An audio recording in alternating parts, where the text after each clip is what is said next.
Hey listeners, it's Paul Andreola here.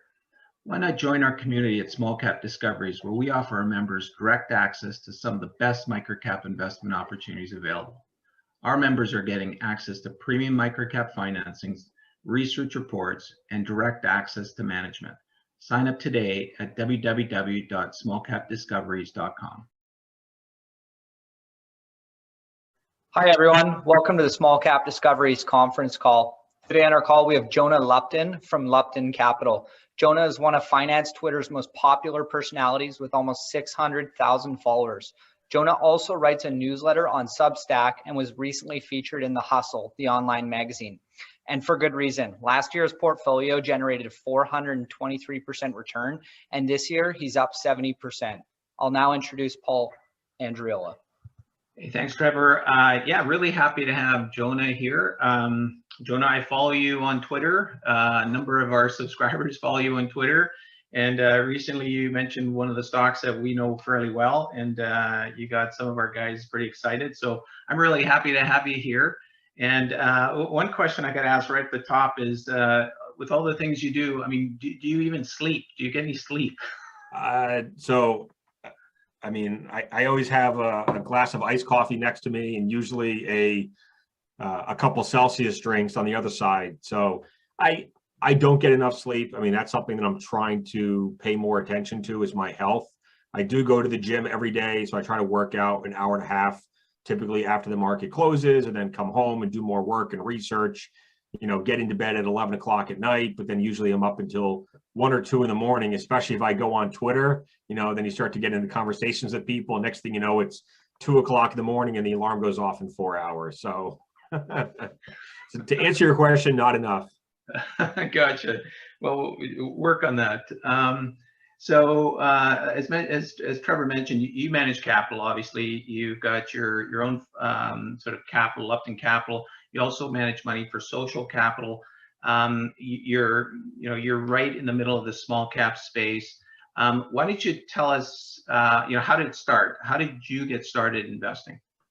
So my career goes back till 2002 when I got out of college, and I immediately started working for Morgan Stanley.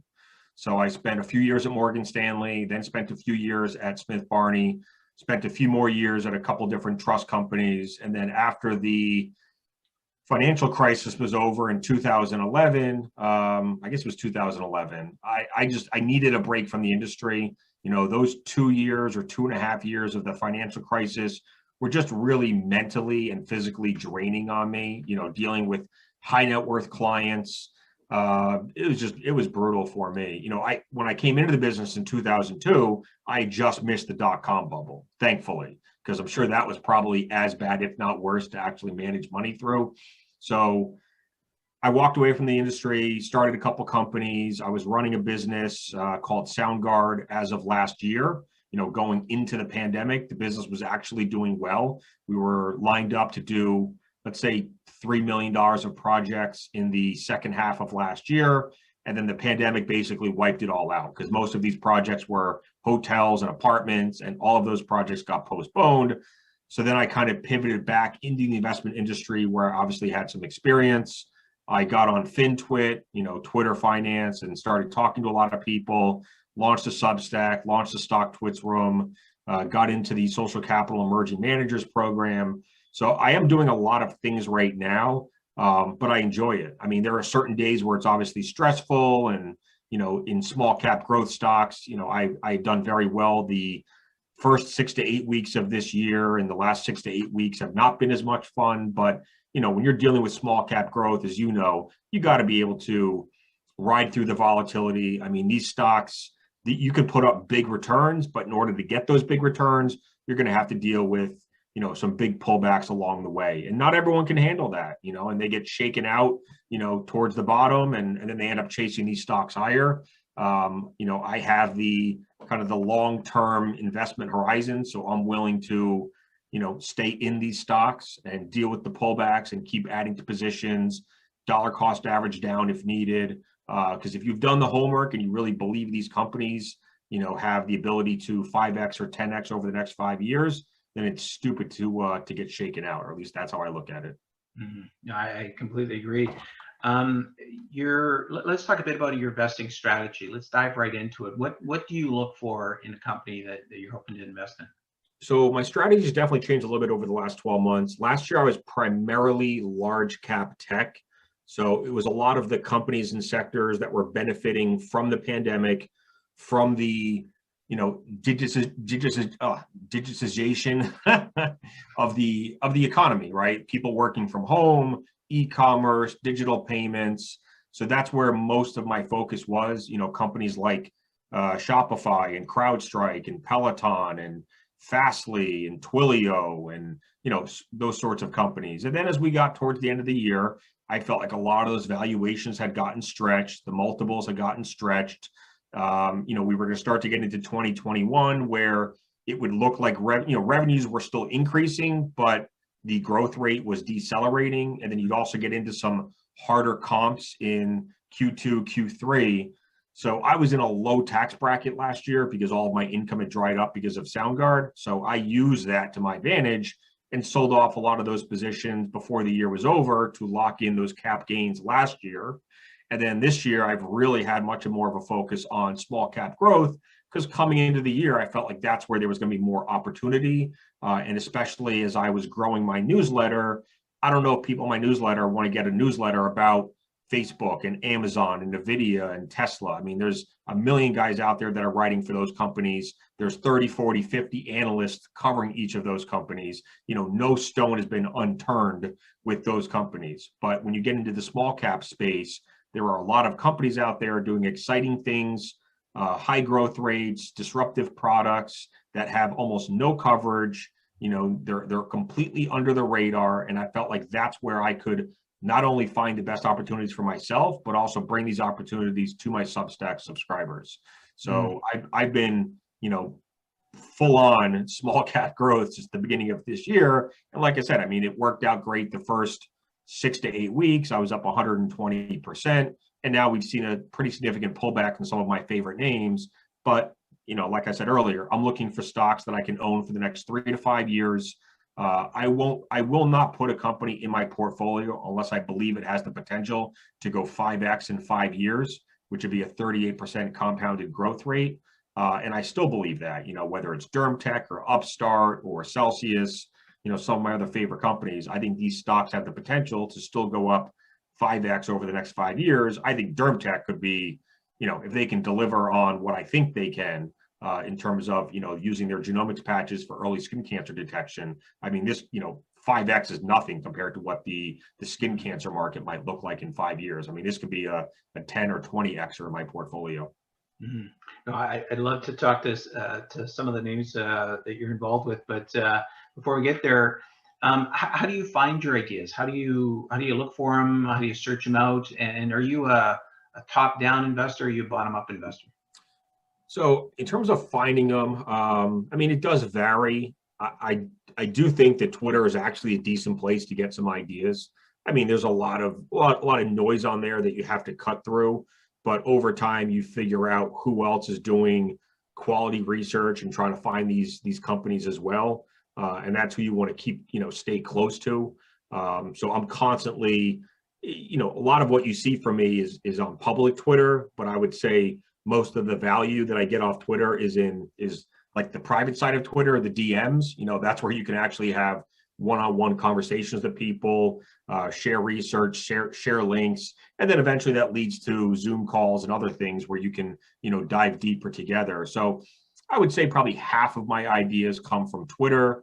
I would say another portion come from either podcasts, other people's Substacks. So they're doing write-ups on these companies, trying to bring some attention and awareness to them. So I'm probably on 50 or 100 different newsletter lists, Substacks, blogs, etc. And then some are coming from podcasts or just my own screeners. So there's 2 or 3 different stock screeners that I use.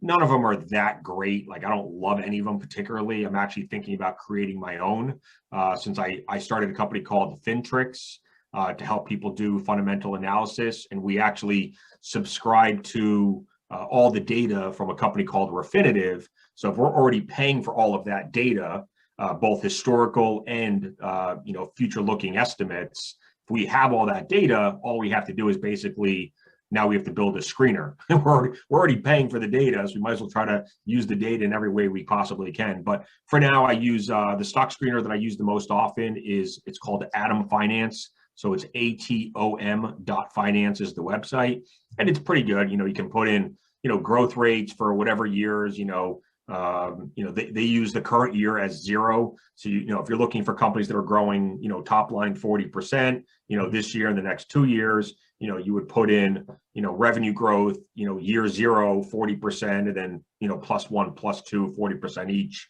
market caps. And then if you're looking, any other metrics that matter to you, you can plug in there as well. And, typically depending on how specific you're getting, you're going to, you might get 20, 30, 40, 50 stocks returned to you. And then it's just a matter of going through them and, trying to identify any stocks that you think might have potential. I typically stay away from the biotech and the pharmaceutical names. I just don't have enough expertise in those areas. And there's other sectors that I stay away from that I just don't really understand. So I typically stick with, fintech, medical devices, ag tech is kind of a new one for me. Of course, EV and clean energy, and a few others as well. I mean, as you go through my portfolio, you'll definitely see themes. 3 or 4 sectors typically stand out as being over concentrated in. Gotcha. So by the sound of it, the screening itself is a bottom-up approach, but you sort of say in certain silos, you stay away from other. Yeah, I mean, I would say for the most part, I'm bottom up.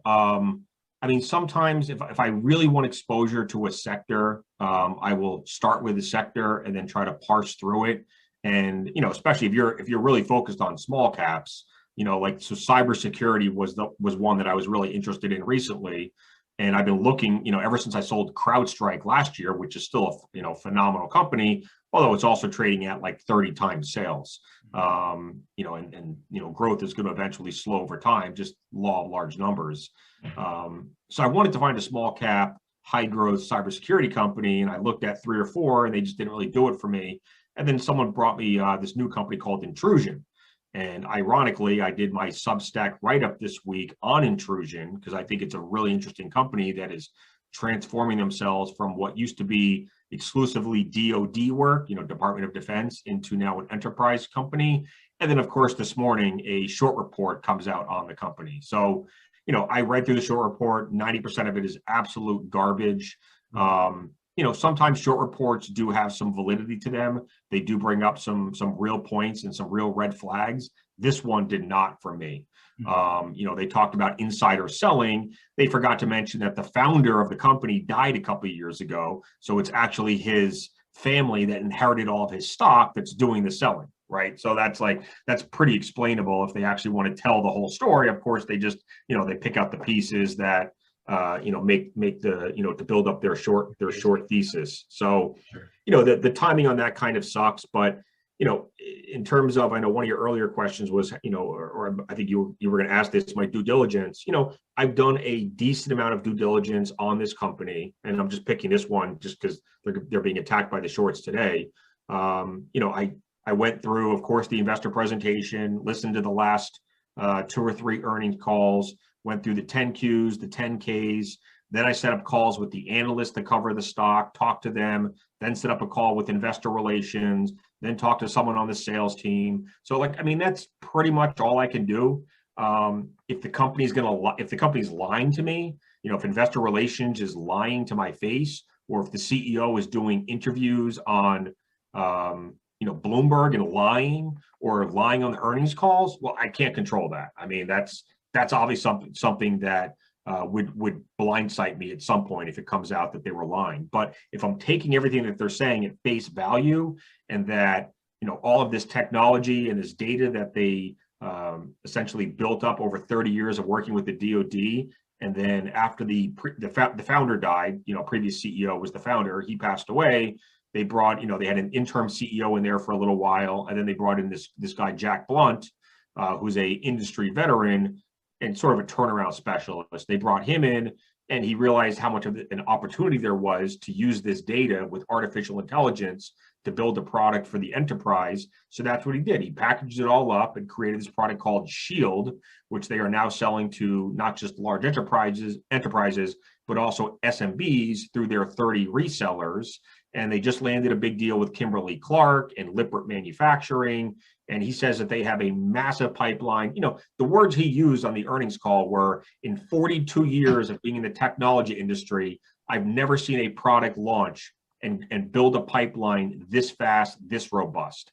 Those are his exact words. Mm-hmm. If he's lying to us, then okay, we'll figure it out eventually. But if he's being honest and I'm taking him at face value, then there's a huge opportunity with this company. It's not really being misunderstood. It's not being understood correctly by the market. So when I'm looking for my stocks, I mean, I'm looking for, you know, strong fundamentals, so high growth, you know, let's say improving margins. You know, a lot of these companies that are growing at 100%, you know, they may not be profitable yet, but I at least want to see a path to profitability. So I want to see those EBITDA margins improving, those net income margins improving. You know, how efficient are they with capital? How often are they, you know, being forced to raise capital in order to keep growing it, you know, at this pace? You know, and what is that dilution doing to the, you know, the share count? So all of that stuff matters, but for the most part, I'm looking for companies that are growing at least 40% a year, a reasonable valuation. You know, if the company's growing at 40% a year, I'm willing, you know, depending on gross margins, I mean, I'm willing to pay, let's just say 10 times, 15 times sales at the most, but I'm not paying 30 times sales for a company that's growing at 40%. Like that's where you get yourself in trouble. So growth, you know, improving margins, strong management is obviously a nice thing. You know, a sector that I think is either ripe for disruption or very large, and, you know, they're able to, you know, compete against, you know, whoever the big boys are in that industry and take market share for whatever reason, which is kind of my thesis behind Celsius, the energy drink company. And then the last thing I look for is a catalyst. I want to know that there's catalysts on the horizon that can move this stock price higher, whether it's just the story's not understood correctly, or I have a belief that they're going to beat earnings handedly and then raise guidance, which is what happened to Upstart. So whatever that catalyst might be, you know, FDA approval sometimes is one of them. You know, that's one of the reasons I was in Transmedics, because I thought they would get FDA approval for OCS Heart. That would move the stock 25, 30% higher. You know, the FDA panel hearing was a couple of weeks ago. The vote was yes, but the comments were kind of negative. So the sense is that the FDA will approve it for heart, but there's going to be restrictions on it, which may limit the size of the market opportunity for OCS Heart. So, you know, sometimes you bet on this company based on what you think the outcome is going to be. You actually get the outcome that you want, but then the stock acts negatively. So, you know, you just, so that's when patience and conviction and, you know, trying to have a long-term mindset, you know, definitely pays off. I mean, because I still think Transmedics could be a great investment for someone if you can look 2 or 3 years out, you know, because after they get FDA approval for OCS Heart for DBD, which is donation after brain death, you know, next they have OCS liver, and then they get to OCS for DCD, which is donation after circulatory death. And that's really where the market opportunity opens up for Transmedics. So if you can be patient and wait for those catalysts to play out, I think you can make some money in that stock. Gotcha. How important do you find analyst reports? What if a company's not covered? Does that help or does that hinder you? I mean, it's a little scary if there's no analyst to cover the stock. I don't think I own any stocks that don't have any analysts covering. In a lot of the cases, there's only 2 or 3 analysts that cover, and I usually try to reach out to all of them. I mean, they're not all willing to talk to me, or they don't all respond to me.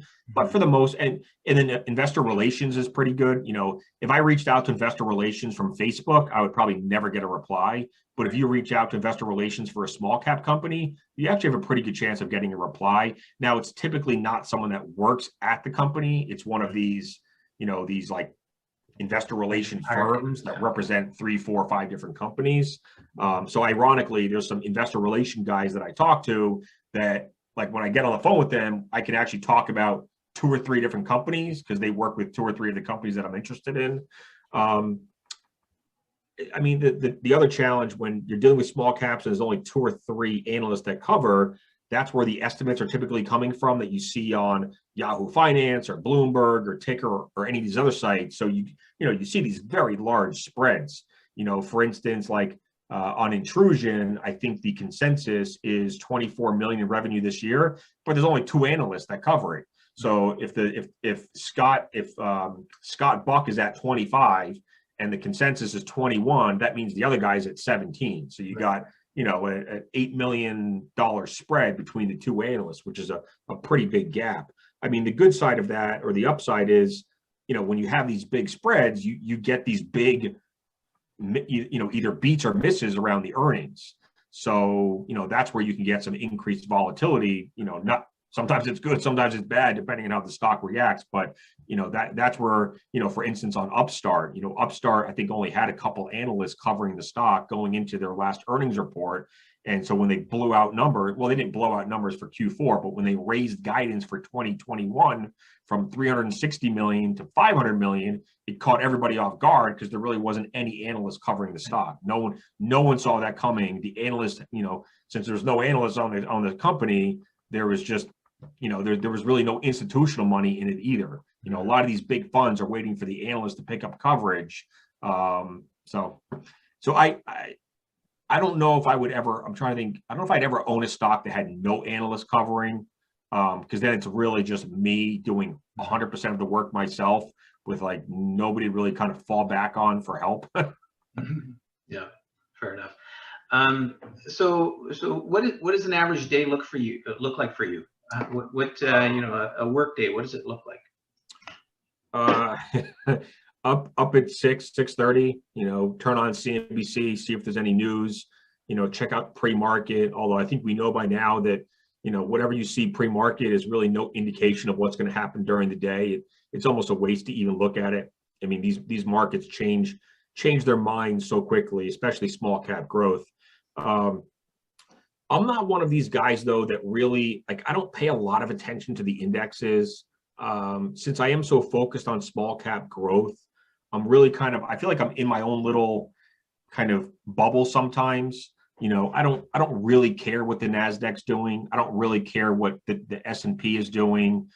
Certainly don't look at the Dow, because those stocks and how they're moving day to day really shouldn't impact my thesis on my own companies.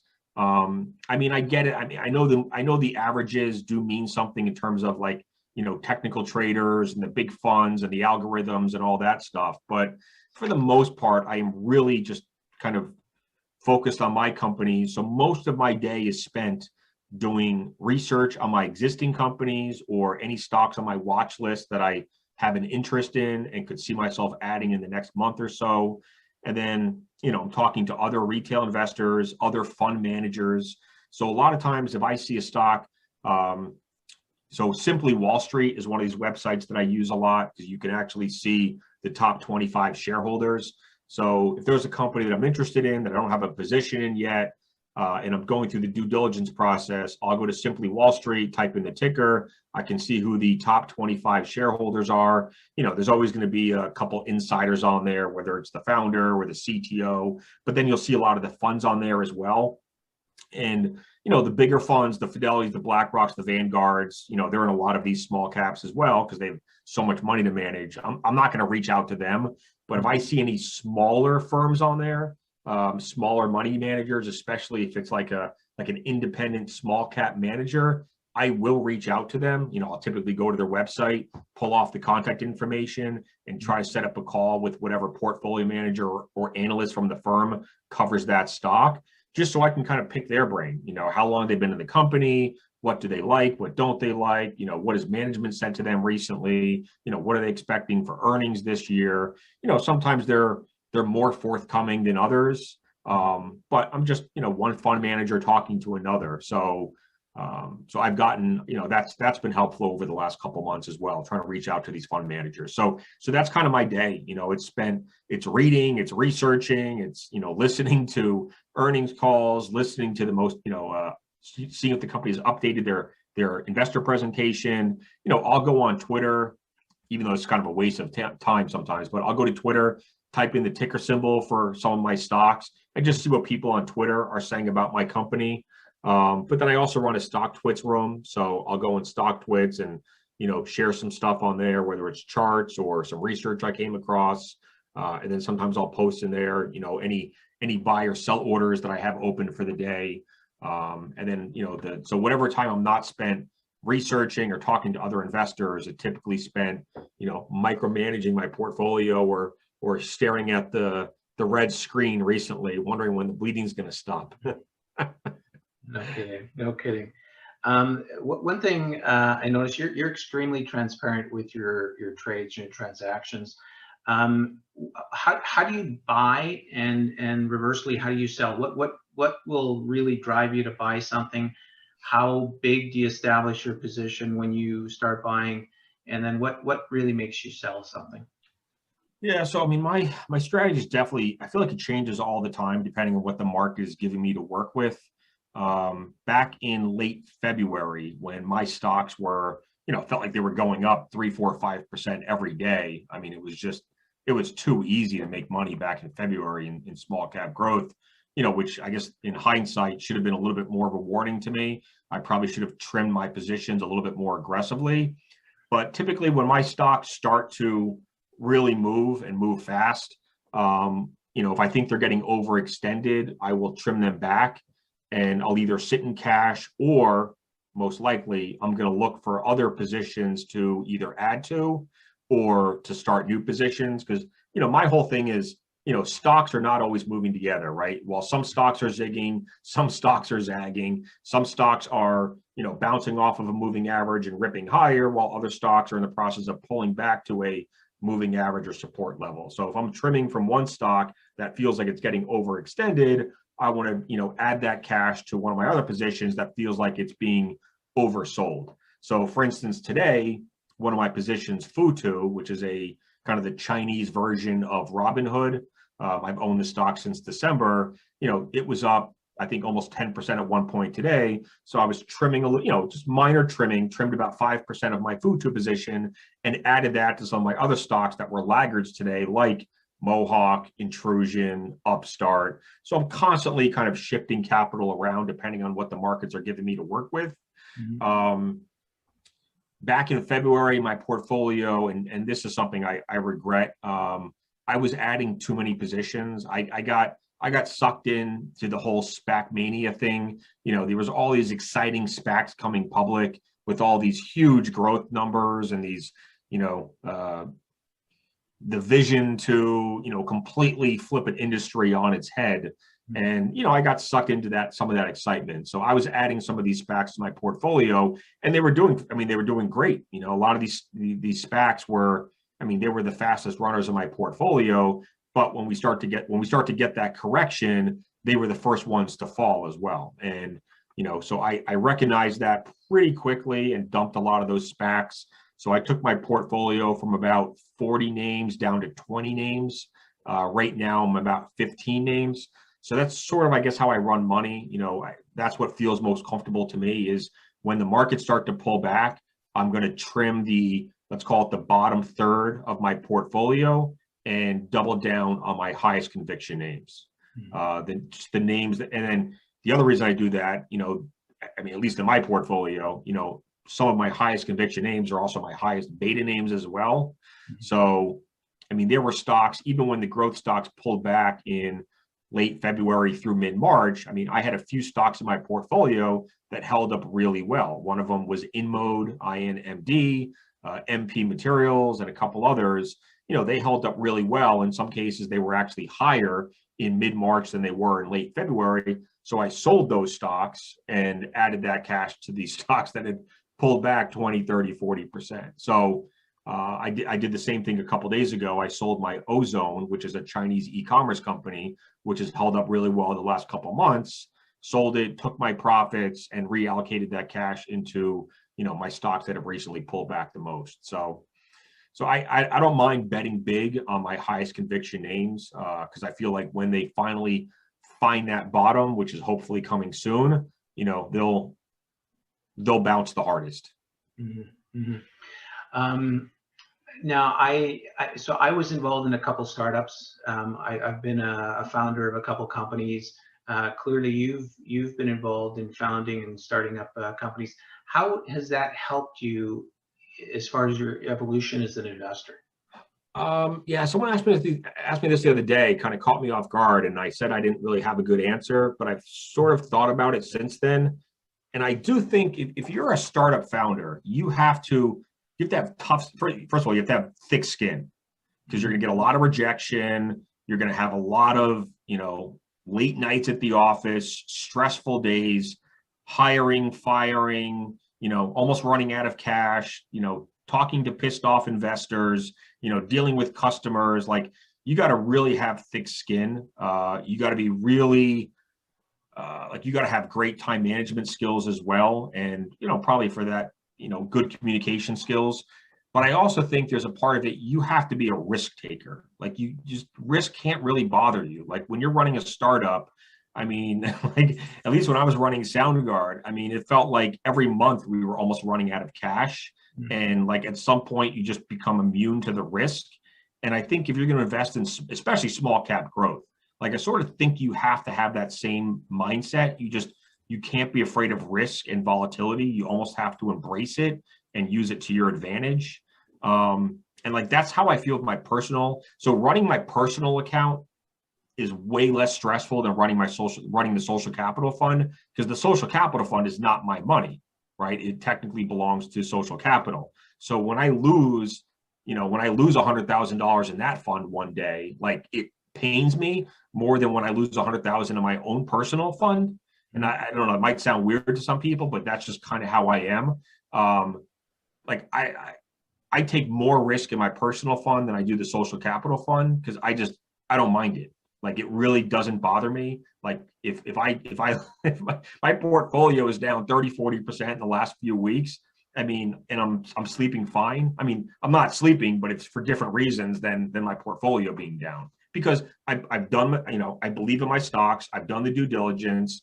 I think I know where these companies can be trading in 6 to 12 months. So I don't care what they do tomorrow or the next day or next week, because I believe that they're going to be significantly higher in 6 months, 12 months, 18 months, etc. So, like, I can drown out that short-term volatility and just focus on where I think these stocks could be trading 6 to 12 months. And, if I'm right and, my thesis plays out, then the stock price will take care of itself. So, that's at least the first thing that comes to mind, is just when you're an entrepreneur running a business, a startup, risk is just part of your job. And I think that carried over to running money, where volatility, the only thing that bothers me is when shorts come after a stock and lie in the report and my stock goes down 15%. That's what bothers me. Like, I mean, it's hard to control that. Yeah. Right. Exactly. Like, if the company missed earnings and was down, I'd be mad at myself, for putting too much faith in the company. But then that also presents an opportunity. Like, for instance, Celsius is one of my largest holdings. I've been buying this stock every week since last summer, so summer of 2020, when it was in the teens. So I started buying Celsius. It was a $14 stock. It's now at 57, down from a high of, like, I think got to like 74 a couple months ago, but it's been creeping back up. But in Q3 of 2020, they put up an 80% year-over-year growth number, because they were just killing it on Amazon during the pandemic. And then I think a lot of people were expecting a higher number, or at least a better number in Q4, and they only came in at about 54%. So the stock sold off like 20-25%. But what people were missing about the story is that the company is in the process of switching from DTR, which is direct to retailer, which means they're shipping product to the retailer's distribution center. And then it goes from the distribution center to the store, and someone from the store has to stock the shelves. That's what DTR is. That is a painful process with a lot of, mistakes that get made in between. But they were switching from that to DSD, which is direct store delivery, which means they work with these DSD partners. And this is who Monster works with, Red Bull, Coca-Cola, Pepsi, all the big brands. DSD means your product goes on the truck the truck brings it to the store and stocks the shelves themselves. So all the big boys use DSD, and now Celsius is finally, in that game, or at least they're in that big boy crowd where now the DSD partners come to them. The other part of the story is Rockstar, which is a garbage company, garbage products. They try to be like the next Monster, but it's just a garbage product with a bunch of chemicals and artificial flavors. They had an exclusive distribution agreement with Pepsi. Pepsi could not sell or distribute any other energy drinks. So the only way that Pepsi could get out of that contract was to buy Rockstar. So last year they bought Rockstar for $3.8 billion, even though it's a declining brand with declining shelf space. They bought it just so that they could start selling other energy drinks. So they went, as soon as they did that deal, they went directly to Bang. Bang's probably number 3 in terms of market share behind Red Bull and Monster, just ahead of Celsius. They went to Bang and said, hey, we want to distribute for you. Bang said, okay, fine. Bang walked away from all of their DSD partners to go work with Pepsi, and which opened up the door for all of those DSD partners to come to Celsius. So that's who Celsius has been able to bring on over the last few months, 150 of these regional DSD partners that used to work with Bang that now they get to work with. So like the story was there, people just didn't understand it. So the stock got pounded after they reported Q4 earnings. And I think over the last couple of months, as people have started to understand the story, now they've jumped back into the stock. So. You've mentioned the word conviction a number of times, and what I've always seen is that, especially those involved in startups or anybody who's been involved in running their own business, I mean, you have to have high conviction in running your own business, and be able to translate that into as an investor, I think is really important, because, I mean, we've seen some of the biggest winners in history that have 50-60% drawdowns, and if you don't have the conviction to hold on to these things, you're going to miss these big winners. Do you agree with that? Oh, for sure. Absolutely. So that's probably something else that I learned as a startup entrepreneur, right? Because you start a company, at least in the case of SoundGuard, I mean, I knew this was going to be a 5-10 year journey, right? I mean, the first 18 months was just developing the product. And then I had to go out and raise money from investors. And then we had to spend the next 6 months going out into the field and doing demos for customers. And then another year trying to get into these projects. So, I mean, we were basically in year 4 before we even generated $1 of revenue and before I could even pay myself anything. So like, if you're going to be, startups, typically, I mean, you really have to have a long-term mindset and be willing to make a lot of sacrifices along the way and stay patient and have conviction in your idea or your product or, your business model, whatever it is. And I think that's sort of translated over to small cap growth investing, where, if I've done my homework and I believe in where this company can go over the next 3 or 4 years, I better have conviction. I better stay in that name and be patient. Otherwise, if I'm actually right, but I get shaken out, then I don't get to enjoy the upside. So, I mean, conviction works both ways, though. I mean, you're not always right. I mean, sometimes you can have conviction and be wrong, and you just keep dollar cost averaging down, and it just turns into a bigger and bigger loss in your portfolio, and you never really, dig yourself out of that hole. So, I mean, at some point you have to look at yourself in the mirror and be like, okay, am I holding on to a dog, or is the market going to eventually understand this, or is there some catalyst that's going to move this stock higher? And sometimes you just have to decide to, take your losses and move on. Other times that conviction eventually pays off. So, Upstart, for instance, I mean, even though it's only been a few months, I mean, that stock was at $40 in December when I jumped in and did my Substack write-up. It ran all the way up to 100. I trimmed a little bit, but only like 5 or 10%. It pulled all the way back to 50. I stayed in it, and then it reported those Q4 numbers, and the thing blew up to 168. Wow. So, I mean, a lot of people got shaken out on the pullback from 100 to 50, never jumped back in, and then missed that move from 50 up to 168. So, but recently, I mean, there's plenty of stocks in my portfolio that I loved them at 40. I loved it more at 35. I loved it even more at 30. And it's like, just like this bleeding hole in my portfolio. But if I say that I'm a long-term investor, then I really shouldn't be worried about 3 weeks of pullbacks. I mean, like Mohawk is one of my favorite companies right now. I posted a chart on Twitter today. Mohawk was at $49 a couple months ago. It's pulled all the way back down to 26. So we're talking 45% pullback. It's now sitting on its 100-day moving average. Like for a stock that is, going to be profitable this year for the first time, growing revenues at 100%. They're going to generate $31 million of EBITDA this year. So they're trading at 25 times EBITDA with the 100% top line growth, and it's pulled back to its 100-day moving average. Like to me, that's a pretty safe place to get in, or at least a safe place to keep adding to the position. So, gotcha.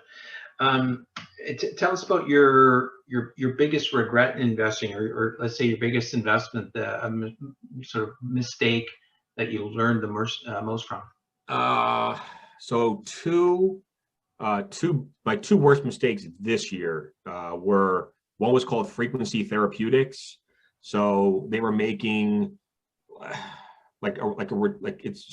I call it like a regenerative medicine. So it's a shot inside your ear that is supposed to help regrow your ear hairs basically, to bring back the your ability to hear. I mean, I'm obviously simplifying it, but they reported some what they call phase 1 half trial, or like half phase 1 trials. So basically halfway through phase 1 trials, they reported numbers that actually looked pretty good on the surface. So I got pretty excited, added to my position, and then 2 weeks later, they reported the additional numbers that looked much worse. So I got blindsided by that, and that's sort of when I realized that that's just not an industry that I should be investing in. Therapeutics and whatnot, especially that early on. Phase 1 trials, that's just too early for me. That's too binary of an outcome. Now, thankfully, this was sort of those, one of those moonshot stocks where I felt like it was either going to, it was a $40 stock. So I felt like it was either going to 100 or it was going to 0. And unfortunately, it went closer to 0 than 100. So after they reported those bad trial results, the stock dropped 80%. So, it was a 1% position. So losing 80% is painful, but it didn't blow up my entire portfolio. So I just think, that's just a reminder to people. It's okay to have some of these riskier positions in your portfolio, but just make sure that you understand, the downside to them, and that you position your portfolio properly so that if one of these stocks does blow up and go the wrong way, it doesn't kill your entire account. The other one, and this one's even more painful. It's a company called App Harvest. So they're in the vertical farming space. So the company's only 4 or 5 years old, so they're still pretty new. But most people understand that farming is done outside in big open fields. And in most parts of this country, you can only grow outside so many months out of the year because of weather conditions. And then you have insects, and you have chemicals. So there's a lot of reasons why indoor vertical farming is optimal compared to outdoor open field farming. So Jonathan Webb started this company, like I said, back in 2017, took it public back in the fall through a SPAC. Steve Case from, the former AOL guy, he was an early investor in the company. Martha Stewart's on the board of directors. But indoor vertical farming brings a 30x yield per acre compared to outdoor farming, because they can grow indoors, they can grow year round, they can grow as high as they want, they can do it without any insects or pesticides. They used recycled rainwater, so they collect all the rainwater in a 10-acre retention pond, recycle it, purify it, and shoot it back into the facility. So they built their first facility in Kentucky, Moorhead, Kentucky, 2.8 million square feet. It's just like 50 football fields, just massive. And they're growing tomatoes there right now. And then they're building 2 more facilities as we speak. One's going to grow peppers, and one's going to grow, I believe, lettuce or cucumbers. And the goal is to have 10 or 12 of these facilities all around the country, within 3 or 4 years. And each of these facilities is going to crank out, 50 to 100 million pounds of produce every year, because the U.S. imports almost 50% of their produce, mostly from Mexico. So if you think about it, I mean, God knows what, down there, who knows what kinds of pesticides they're using, child labor, but like half of the cost you're paying for produce is the transportation cost to bring it from Mexico up to the US. Whereas Kentucky is actually, it's more centrally located than people realize. And they say that 90% of the US population is within a 1-day drive of Kentucky. And 3 of the largest logistics hubs in the country are all right in the Kentucky area. So, Amazon, FedEx, and DHL. So it's a really cool company. They just bought a robotics company. It's like a robotics AI company. So they can actually use robots now to pick the produce, and the AI helps identify the perfect time and ripeness to pick them. But I chased the stock. I got sucked up in the story of vertical farming and how this is the future of food supply and blah, blah, blah. And I chased the stock and I overpaid for it. And the thing got crushed like 50 or 60%. So like, I think that's where I need to do a better job of separating the story and the valuation. Like, just because I love a story and I love the company for what they're doing and their mission and everything else, I need to be a little bit more disciplined sometimes on what I'm willing to pay for that company in the present time. I've done a fair bit of research in the space as well. And one other thing I'll add is that for a head of lettuce in the Salinas Valley, it takes 26 gallons of water to grow 1 head of lettuce. That's crazy. It's crazy, isn't it? Now it's in that type of farming, it takes as little as 1 gallon. So you're saving a massive amount of water. Yep. And a lot of people are admitting that water is going to be a big, big issue, obviously, as we go forward. Agreed. Just look at all the the harsh weather conditions we've had over the last couple of years. The Midwest, even down in Texas, of course, the fires in California, and all of those things are a threat to open field farming, but they really have no impact on indoor vertical farming. So, I agree that this might be part of our future. Maybe in 20 years we have 100 or 200 of these facilities all over the country. So I think it's exciting. I also think the part that I underestimated was, in order for this company to finance all of that growth and finance the construction of all these new facilities, and each one costs about $125 to $150 million to build, where's that money going to come from? It's going to come from debt. It's going to come from new shares being issued. So, there's going to be a lot of dilution in the future as they ramp up this company. Gotcha. So you're obviously a significant personality in FinTwit. You've been around the markets for a while. How do you see social media changing the investment industry? It's a good question. I think I probably came in at the right time, as a lot of people last year were, losing their jobs or working from home. So they were able to spend a little bit more time on their investment portfolios. And I think it's I think it's good that retail investors are out there trying to do it themselves. I would argue that a lot of those people should still not be doing it themselves. I think it's fun to try to find stocks and it's fun to trade your account. It's also, it can be very time consuming and stressful if you're doing it the right way. So I think there's, we've seen this explosion of retail investors, mostly because of, not just people working from home, not just because of the stimulus checks that were going out, but because commissions have gone to zero, so now you can, Robinhood really sort of accelerated this whole retail and investing thing. So, I think, so I used to work at Morgan Stanley Smith Barney. So I used to go after all these high net worth investors and convince them that they shouldn't be managing their own portfolios and that they should pay me 1% a year to do it for them. Like, now that we've moved into this new age of technology and, everything that we need is at our fingertips and, data is becoming cheaper and cheaper. I just think there's more people out there, especially the younger investors, the millennials, that think they now have the tools to do it themselves. And I don't know, maybe in 5 years, we'll know if that was actually a good thing or not. I think there's people out there that love ETFs and index funds. I'm obviously not one of them, but I do think for a lot of new investors that are, trying to manage their own portfolio, a lot of them would be better off just sticking with index funds, rather than trying to manage their own portfolio of individual holdings. So, because learning lessons the hard way with your own money is not easy. I mean, and that's why I do teach some quarterly. I do some quarterly webinars that I call Investing for Beginners. And the idea is to try to educate young people on how to get started in investing and do it the right way from the beginning. And I talk about, like, the reason you want to start at a younger age is because you're dealing with small amounts of money. That's the time to learn the hard way. Like, that's when you want to make the mistakes, is when you're dealing with smaller sums of money. Don't wait until you're 40 and you have a much bigger chunk of money to start doing it yourself.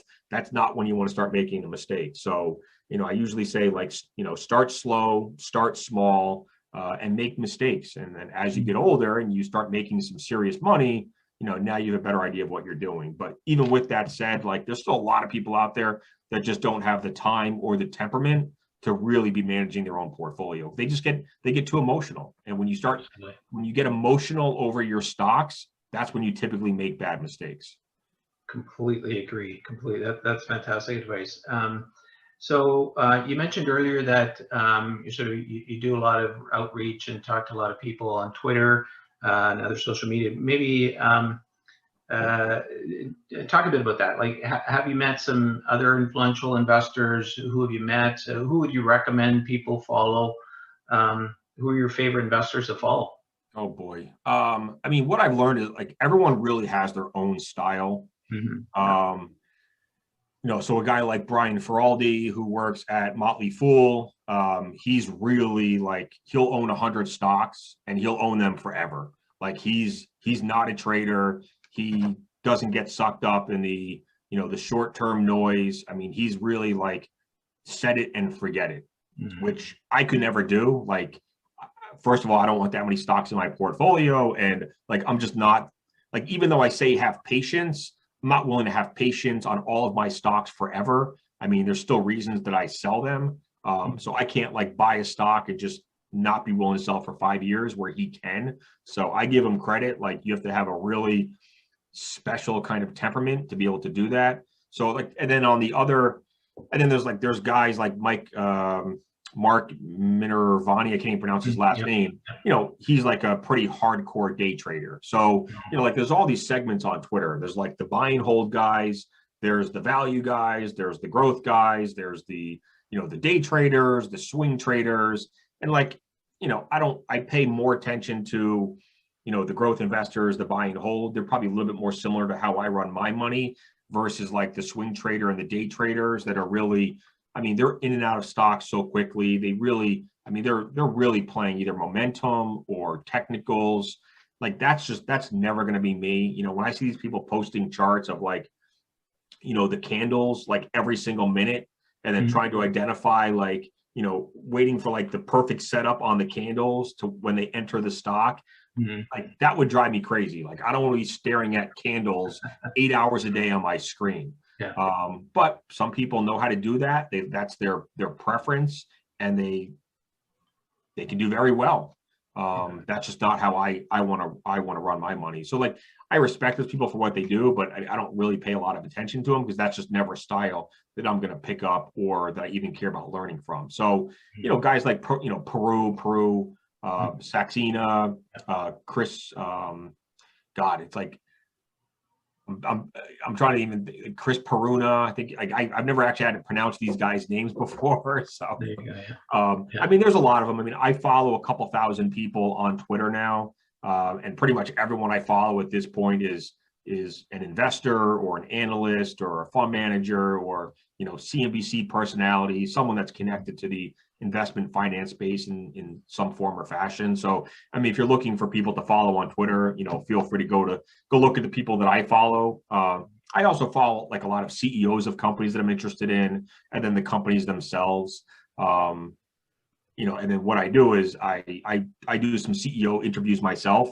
So typically what I try to do is, after I do a write-up on a company, or I at least spend some time doing due diligence, and I feel like I know the company well enough to ask some good questions, I'll reach out to the CEO or investor relations and try to set up an interview so that we can spend 20, 30 minutes talking about the company. And sometimes that's how I either, decide that it's not an investment for me, or sometimes that interview helps me build up the conviction to take a position. So, I think sometimes those, a lot of these, especially these small cap CEOs, you never really get a chance to hear from them, or I mean, you like, they're not on CNBC. I mean, so it's not like CNBC and Bloomberg are bringing on these guys. They're bringing on the CEO of Walmart and Starbucks and Boeing and Bank of America. So I think these small cap CEOs need a little bit of help getting their message out there. And sometimes, I mean, you can listen to them on the earnings calls, right? I mean, they're gonna take questions from analysts and answer some questions. But I think in terms of like a retail investor like me, getting to do a face-to-face on Zoom and ask them 10, 15 questions, I think it just kind of, I don't know, it makes them like, they just seem a little bit more relaxed. Like if I was a CEO going on CNBC, like I'd be, you're always nervous about what question they're going to throw at you and who's watching this. Like I think when they're doing a Zoom, they're a little bit more relaxed and comfortable, and perhaps a little bit more willing to open up about things that they wouldn't talk about on CNBC.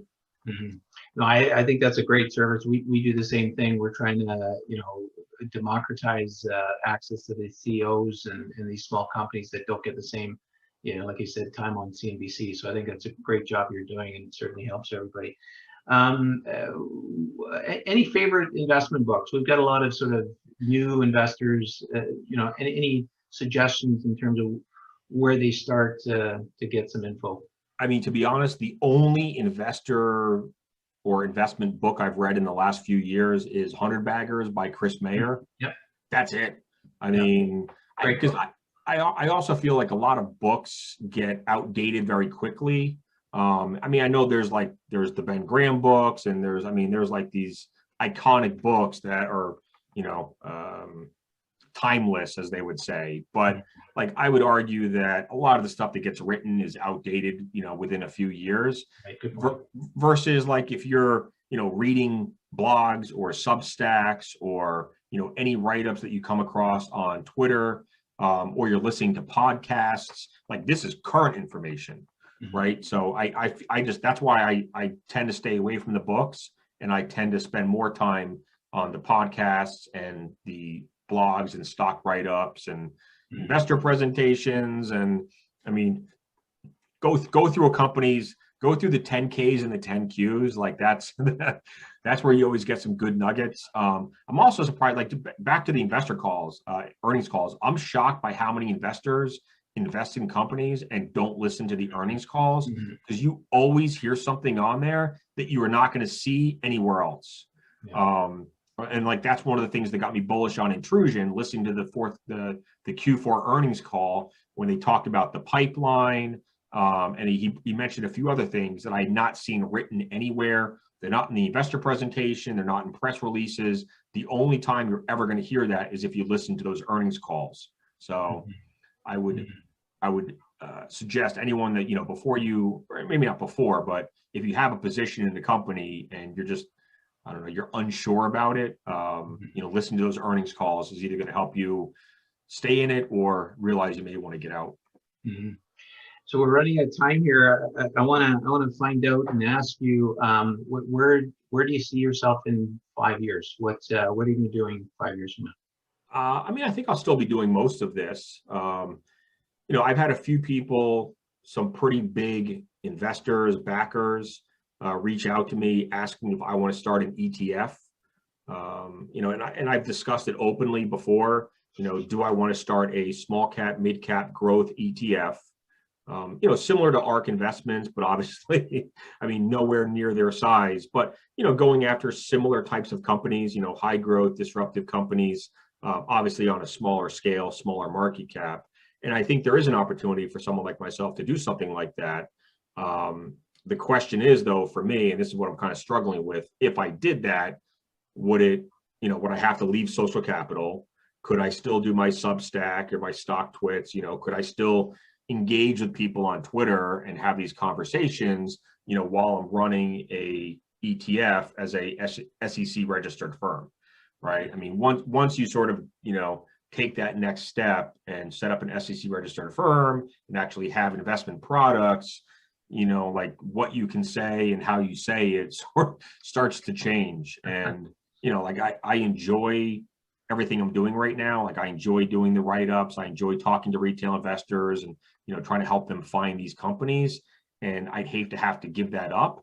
But to my earlier point, like there's a lot of retail investors that shouldn't be doing it themselves. And if they had someone like myself running a strategy like this, they might, I know that they would, because some of that, I get a lot of emails about it. Some would rather give me that money or a portion of their money to run that strategy for them, rather than them going through the trouble of trying to do it themselves. So, even if I did launch an ETF, I feel like I can still help retail investors.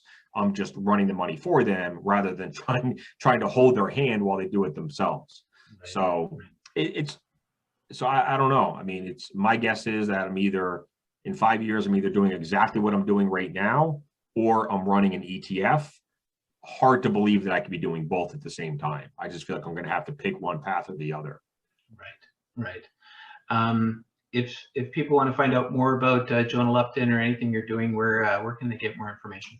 I mean, Twitter is probably the first spot I would go to. So my Twitter handle is my first and last name put together. So Jonah Lupton. I mean, I do have a website, so jonahlupton.com you can go to, and on that website is links to any projects that I'm working on or social media accounts that I run. So I'm pretty easy to find. I mean, if you just Google me, I mean, I'm not like I'm out there. So, You're out there. Yeah, I mean, like you can even find my cell phone number pretty quickly if you really wanted to. I always get like crazy calls and random text messages from people that want to ask me a question about a stock, and I'm like, how the hell did you find my number? And they're like, oh, I Googled you and it popped up. So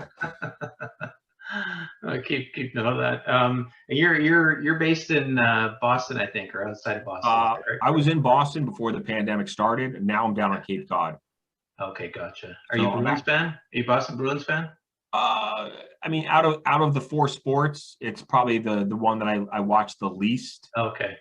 So I'm more of a football guy, okay. And then probably basketball, baseball, then hockey. I mean, I definitely follow the team, but like I'm one of those like fair weather fans that kind of like just keeps an eye on the regular season and then jumps in and starts watching the postseason and playoffs. Yeah.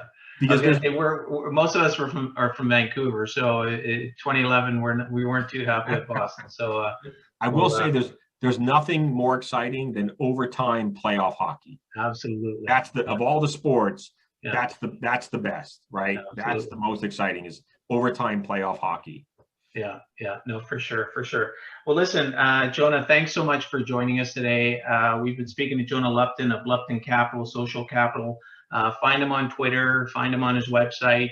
I want to thank everybody for joining us today. And Jonah, hopefully we can catch up again sometime soon. Anytime, man. I appreciate it.